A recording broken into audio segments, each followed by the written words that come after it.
Blender ટ્યુટોરિયલની શ્રેણી પર તમારું સ્વાગત છે. આ ટ્યુટોરિયલમાં આપણે બ્લેન્ડર 259 માટે હાર્ડવેર સ્પષ્ટીકરણો અને જરૂરિયાતો પર ધ્યાન આપીશું. આ ટ્યુટોરિયલ ભાષાંતર અને રેકોર્ડિંગ કરનાર છે હું જ્યોતિ સોલંકી. પ્રથમ આપણે જોશું અધિકૃત બ્લેન્ડર વેબસાઇટ હાર્ડવેર જરૂરિયાતો વિશે શું કહે છે. તમારું ઇન્ટરનેટ બ્રાઉઝર ખોલો. હું ફાયરફોક્સ 309 નો ઉપયોગ કરી રહી છું. એડ્રેસ બારમાં www.blender.org ટાઇપ કરો અને Enter કી દબાવો. આ તમને બ્લેન્ડરની અધિકૃત વેબસાઇટ પર લઈ જશે. સરળ પ્રદર્શન માટે મેં પહેલેથી જ સિસ્ટમ રિક્વાયરમેન્ટ પૃષ્ઠ લોડ કર્યું છે. બ્લેન્ડર ફ્રી અને ઓપન સોર્સ છે. બ્લેન્ડર 259 આશરે તમામ ઓપરેટિંગ સિસ્ટમો પર કામ કરે છે. આ ટ્યુટોરીયલ માટે હું વિન્ડોઝ એક્સપી ઓપરેટિંગ સિસ્ટમનો ઉપયોગ કરી રહી છું. બ્લેન્ડરના વિવિધ ભાગો કમ્પ્યુટર હાર્ડવેરના વિભિન્ન ટુકડા પર આધાર રાખે છે.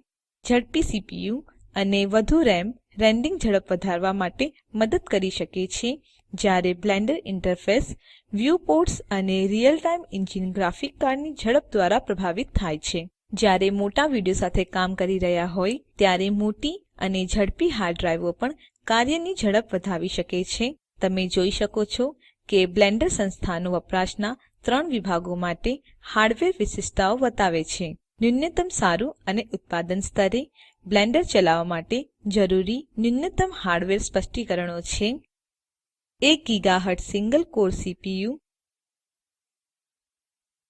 512 MB રેમ, 16 બીટ રંગ સાથે 1024x768 pixel display, 3 button mouse, 64 MB RAM સાથે OpenGL graphic card.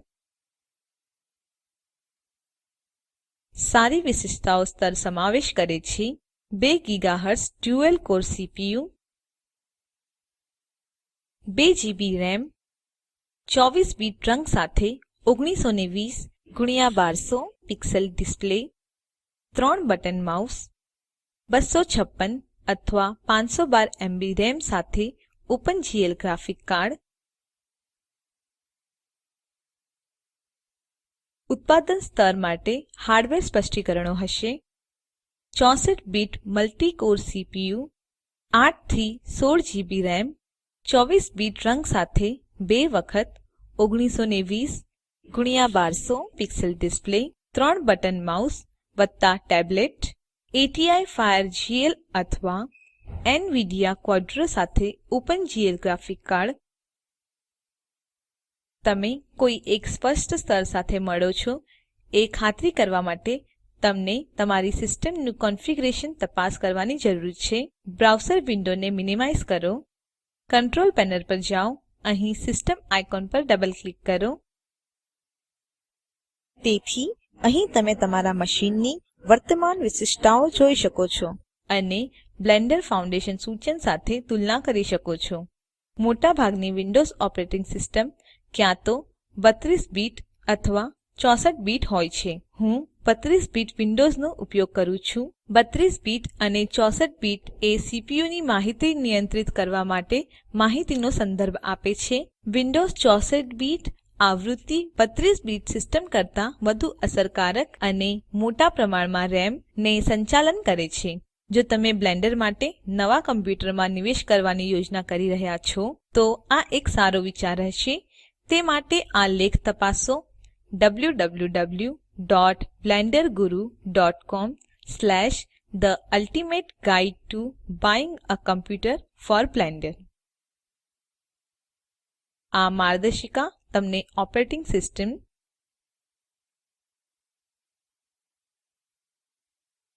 CPU,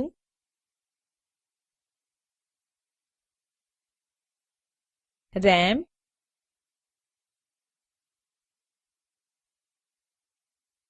graphic cards,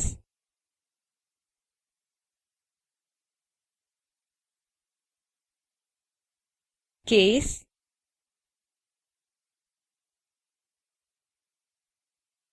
અને હાર્ડ ડ્રાઈવ વિશે વિગતવાર માહિતી આપે છે. તેથી અહીં બ્લેન્ડર ચલાવવા માટેની હાર્ડવેર જરૂરિયાતો પરનું આ ટ્યુટોરીયલ સમાપ્ત થાય છે.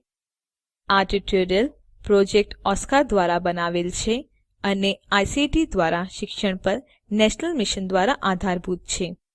આ વિશે વધુ માહિતી આ લીંક ઉપર ઉપલબ્ધ છે oscar.iitb.ac.in અને spoken-tutorial.org/nmeict-intro. Spoken tutorial project spoken ટ્યુટોરીયલોની મદદથી વર્કશોપ આયોજિત કરે છે. જેઓ ઓનલાઈન પરીક્ષા પાસ કરે છે તેમને પ્રમાણપત્ર આપે છે. વધુ વિગતો માટે contact@spoken-tutorial.org પર સંપર્ક કરો. આઈઆઈટી બોમ્બે તરફથી ભાષાંતર કરનાર હું જ્યોતિ સોલંકી વિદાય લઉં છું. જોડાવા બદ્દલ આભાર.